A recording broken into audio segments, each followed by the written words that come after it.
খুব নোংরা জল যেমন ফিল্টারও পরিষ্কার করতে পারে না, তেমনি খুব বেশি খারাপ মানুষগুলোকেও হাজার ভালোবাসা দিলেও ভালো আর করা যায় না। তাই এদেরকে ত্যাগ করাই উচিত, না হলে কিন্তু নিজেরই ক্ষতি। বড়রা বলতেন, তাই শুনেছি, নারীর বয়স নাকি তার স্বামীর হাতে। একটা 22 বছরের নারীকে যেমন 40 বছরের করে দেওয়া সম্ভব, আবার একটা 40 বছরের নারীকেও 18 বছরের করে রাখাও সম্ভব। আসলে সবটাই অবহেলার যত্নের খেলা।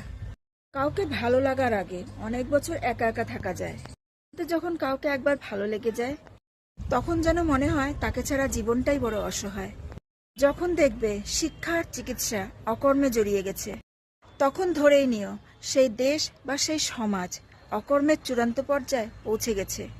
অর্থের নেশা যখন মাথায় ঘুরে, তখন প্রেম কিংবা ভালোবাসা আকাশে ওড়ে।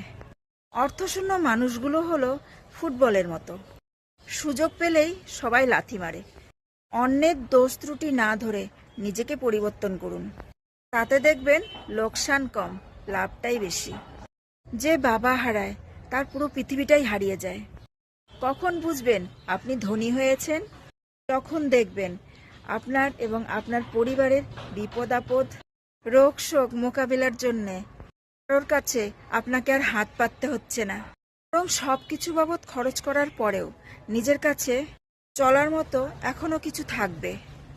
তখন বুঝে নেবেন আপনি ধনী হয়েছেন।